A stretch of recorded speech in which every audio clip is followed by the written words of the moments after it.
Bienvenue sur Mise au point. Actualité, géopolitique, société, analysée sans détour. Abonnez-vous pour ne rien manquer et donnez-nous votre avis. Midway. Des jeunes officiers battent leurs amiraux dans un wargame. Les amiraux répondent « Vous avez triché. On refait. Millennium Challenge. Van Ripper humilie le Pentagone. Le Pentagone répond « On change les règles. » Même réflexe depuis 80 ans. Sylvain Ferreira pose alors la question interdite. Et si ce n'était pas une erreur ? Mais je t'en prie, Sylvain. Pour aller sur ce point-là en particulier, en novembre dernier, les Américains ont déployé leur première unité de drones FPV dans la région. Elle ne comptait que 300 drones de type, ce qu'ils appellent eux les LUCAS, les low-cost drones pour faire du FPV, comme c'est des copies des Shahid. Ils n'ont pas été faire de grands travaux d'ingénierie. Donc, ils n'ont que 300 drones à leur disposition. On sait qu'ils en ont utilisé quelques-uns depuis 15 jours. Donc, c'est sûr qu'en termes de saturation de l'espace, ils vont vite être submergés par ceux des Iraniens. Ça, c'est le premier point.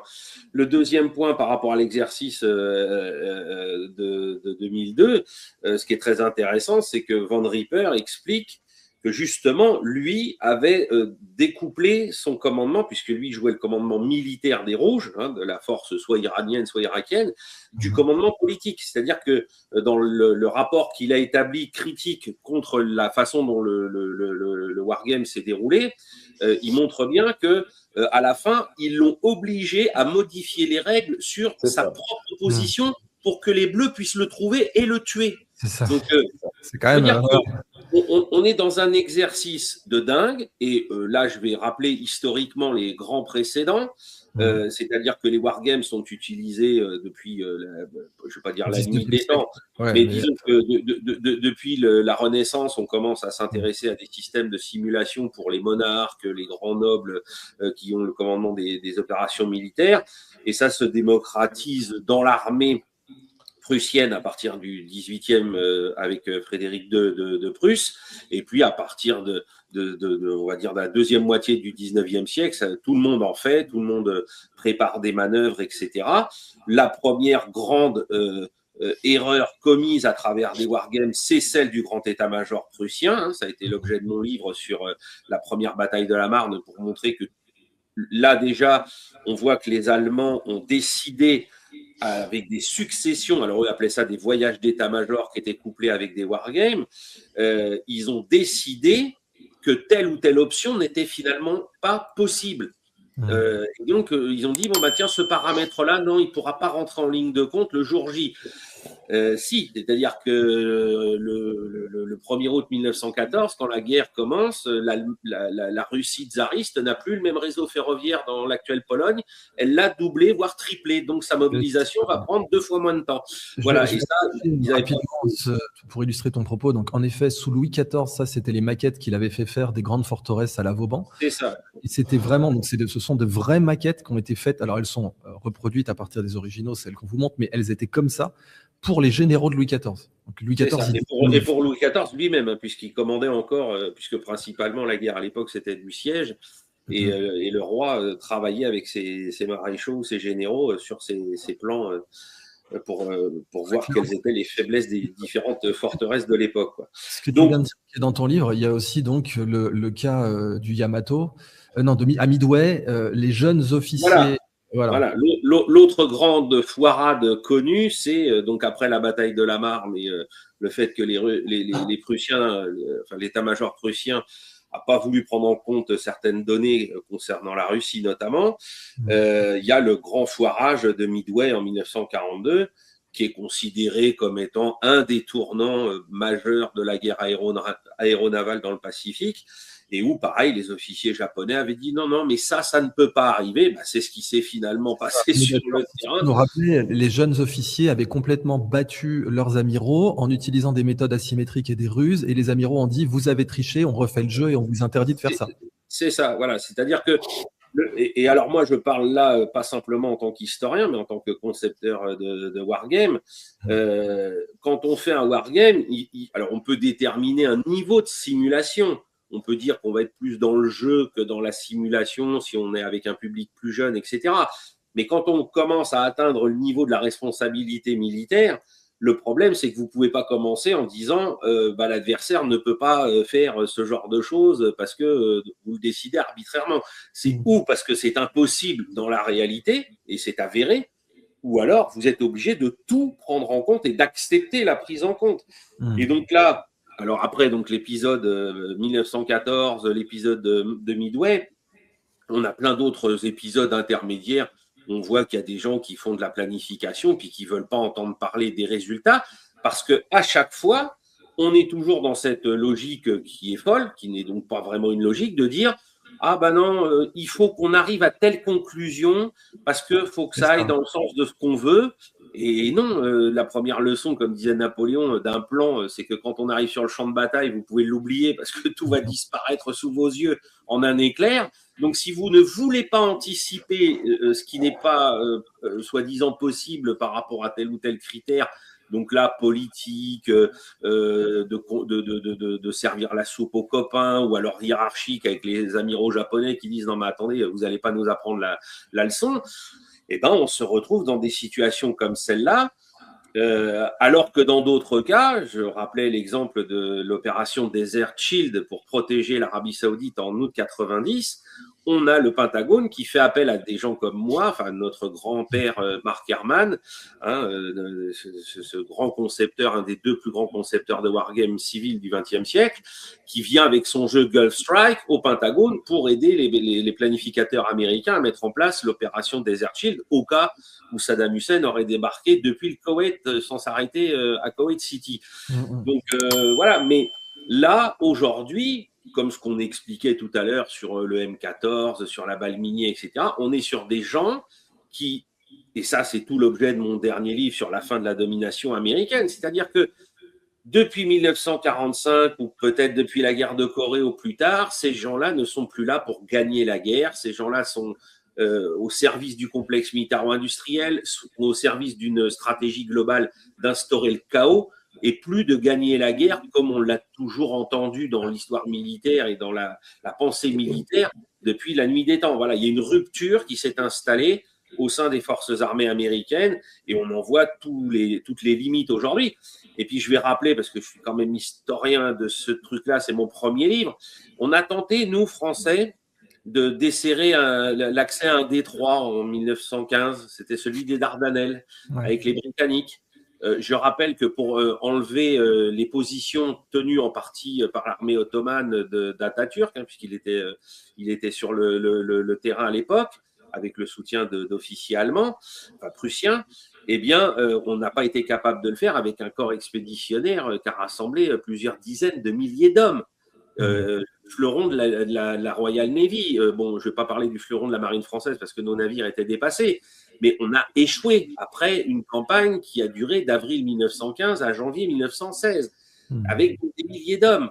Et en plus, comme d'habitude, ce sentiment de condescendance à l'égard de nos adversaires, les Turcs, c'était le malade de l'Europe. On imaginait que leur armée était incapable de faire quoi que ce soit. Là encore, on avait oublié qu'ils avaient appelé les Allemands au secours pour reformater leur système militaire et nous mettre, je rappelle, pour les Turcs, c'est l'équivalent de leur Verdun, la bataille des Dardanelles. C'est-à-dire que moi, quand j'étais en train d'écrire mon livre, j'étais pion à l'époque, j'avais des élèves d'origine turque, ils me disaient, mais monsieur, ça s'appelle pas les Dardanelles, parce que c'est un autre nom pour les Turcs, et pour nous, c'est Verdun. Voilà. Et donc là, on va se retrouver dans une situation où on a fait des simulations où un des plus grands officiers du corps des marines, qui au moment de la simulation était à la retraite, Von Ripper, il était le service actif en 2017, ils l'ont rappelé pour jouer les rouges exprès pour ce wargame qui a coûté des millions de dollars, qui était 250 millions. C'est quand même un peu. Je vais pas déflorer la vidéo de Codreno, mais enfin, c'était une opération vraiment très très importante dans les simulations qu'organisent les États-Unis. Et au final, les leçons. Alors déjà, lui, on lui en a mis plein la figure, etc. Il a accepté, parce que vu qu'il est à la retraite, il ne s'est pas senti plus enquiquiné que ça. Pour ça qu'il a fait des rapports. Tu pourras l'afficher à la fin ou mettre les liens où on voit qu'il s'est un peu gardé aujourd'hui parce qu'on ne veut pas que son nom apparaisse. Mais bon, on le voit à la fin. Donc on sait vous avez le rapport ici dans la National Security Archive là, que tu nous as filé, que Codreno a utilisé pour sa vidéo. Ça, c'est Ça, c'est le premier point donc, sur le Millennium Challenge. Et l'autre, c'est le rapport, le RETEX, en fait, le retour d'expérience. Voilà, c'est ça. Ça, c'est vraiment Code Reno, l'armée et ses acronymes. Ah oui. SJFH a permis à JTF, voilà, JIA, CG. Il faut comprendre ce que les acronymes veulent dire. Mais en effet, dans les conclusions, voilà, for official use only, ça veut dire que ça a été expurgé, que tous les trucs gênants ont été enlevés. Et en fait, ça se voit dans le rapport, quoi. C'est ça. Et ce qui est fou, c'est que cet exercice au départ, ses bases de réflexion sont très bonnes. C'est-à-dire qu'on a vraiment l'idée que, voilà, qu'est-ce qui se passe si on doit envahir la Perse, enfin l'Iran ou l'Irak par rapport aux problématiques du Golfe géographique, etc., etc.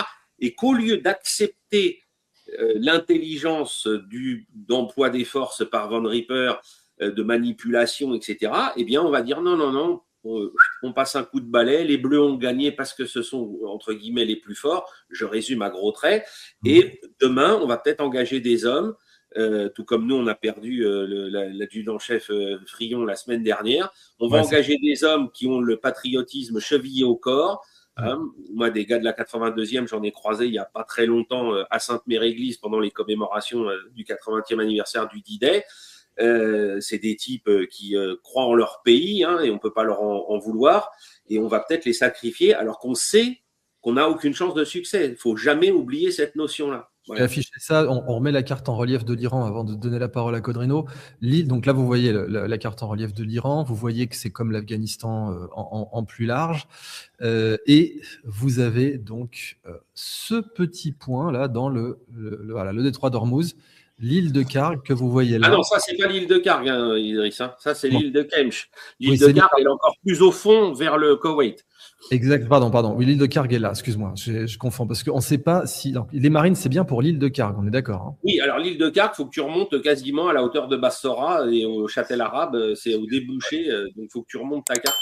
Alors justement, j'ai vu sur X Attends, j'essaie de la déplacer. J'ai vu sur X des infos contradictoires sur les intentions, puisque comme tout le monde parle du détroit d'Ormuz, c'est là qu'il faudrait aller. Attends, je fais un peu ramer mon... Ah bah oui, c'est ce que tu es en train de montrer, qu'il faut d'abord ouvrir pour pouvoir aller jusqu'à l'île de Karg par la voie maritime. Ouais. Sinon, il faut accepter que les Marines soient transportés jusqu'à Kuwait City et que de là, ils traversent le détroit. Mais là, bon, le golfe Persique plus que le détroit d'ailleurs. Mais on est dans une kill zone surtout, parce que ce que les Iraniens ont montré, c'est qu'ils pouvaient toucher absolument toutes les côtes ici sans aucun problème, en toute impunité. Ils ont shooté des radars, etc. Et donc là, on parle quand même d'aller envoyer un contingent de 5000 personnes dans une kill zone. Je rappelle que le professeur Jiang a déclaré de façon très claire, vous savez, ce type qui est très suivi en théorie des jeux aujourd'hui, qui a sa chaîne, a clairement déclaré, écoutez, voilà ce qui va se passer. Alors, il sort pas d'un chapeau, le professeur Jiang, hein, littéralement tout ce qu'il a prédit pour l'instant c'est passé, hein. C'est flippant, mais c'est comme ça.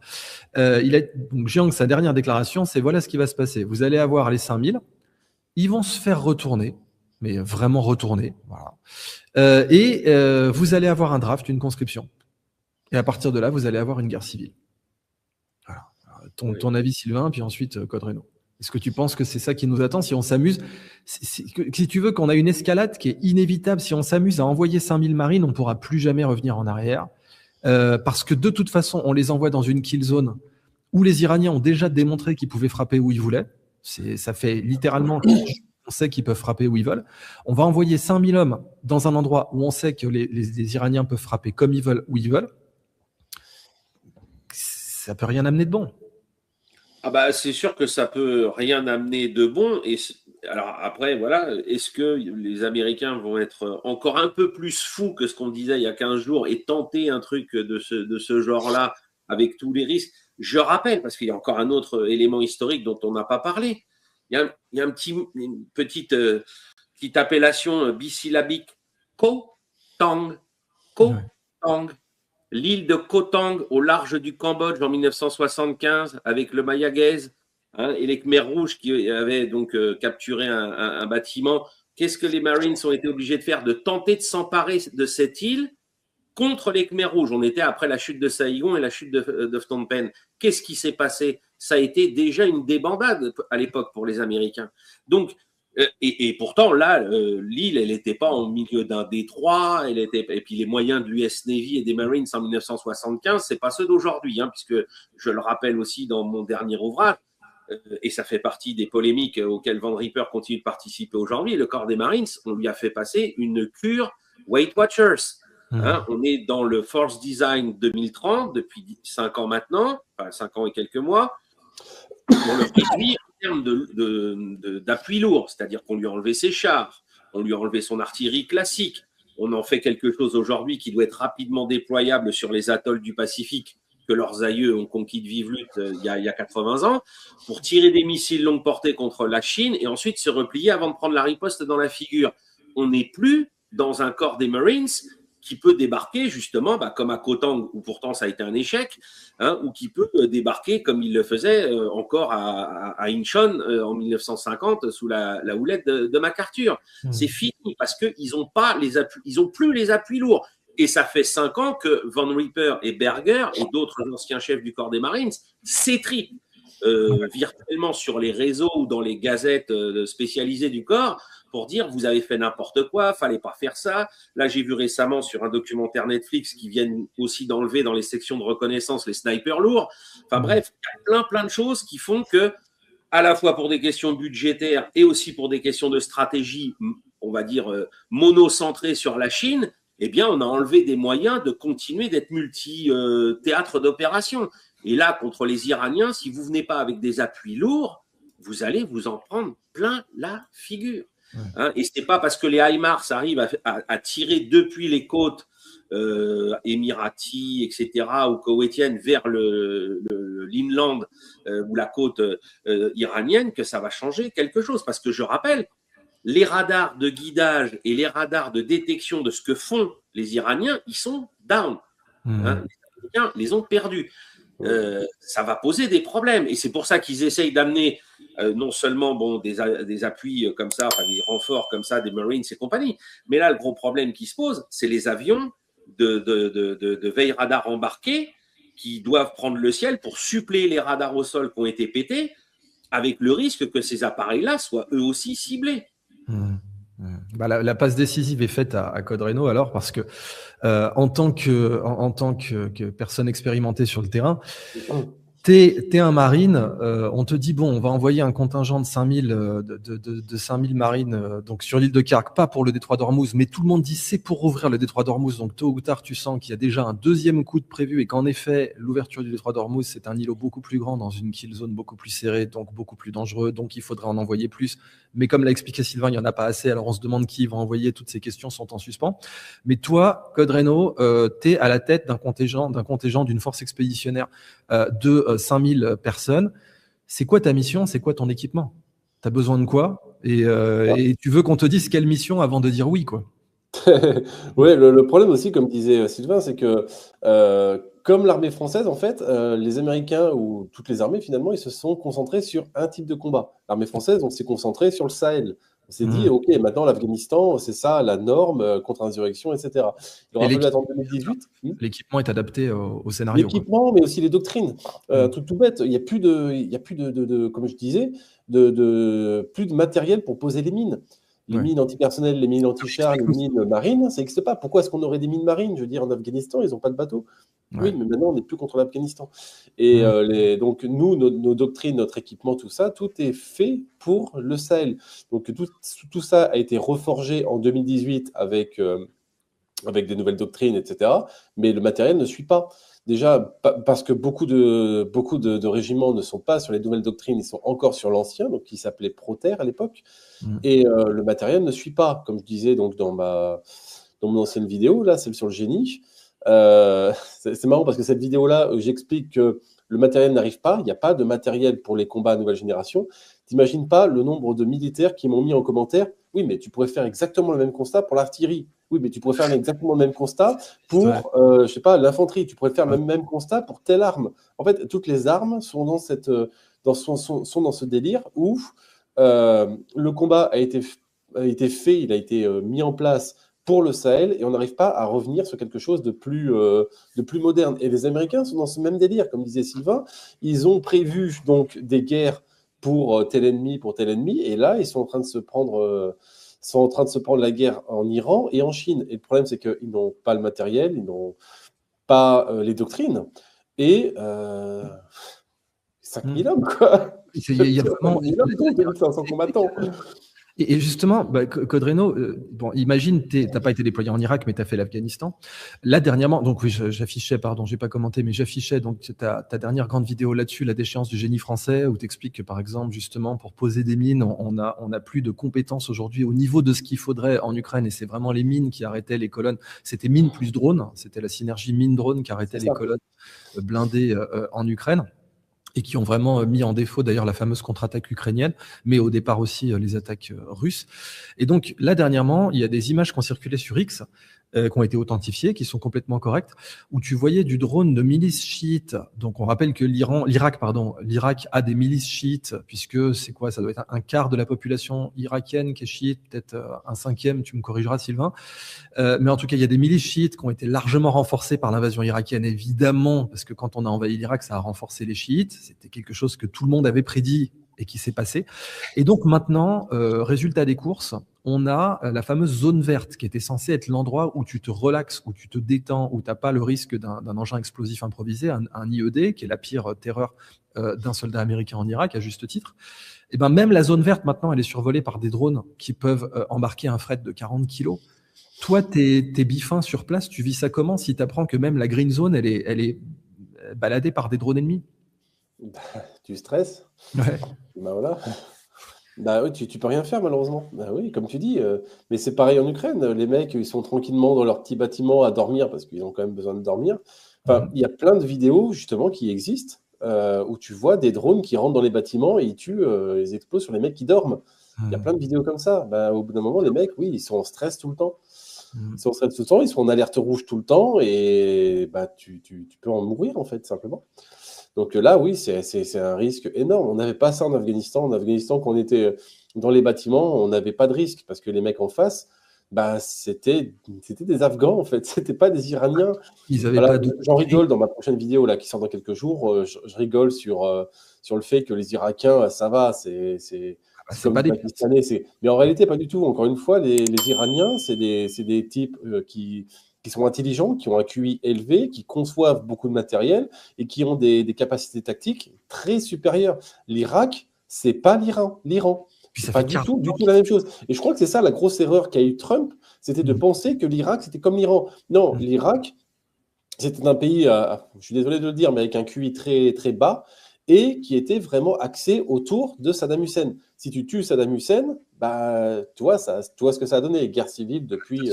Même sans rentrer dans les questions ethniques ou démographiques, d'un point de vue purement structurel, puisqu'on a cette analyse structuraliste depuis le début avec le M14, c'est clair que la structure irakienne n'était pas intelligente. Enfin, on le voit en plus. C'est ça. Et l'Iran est très bien structuré.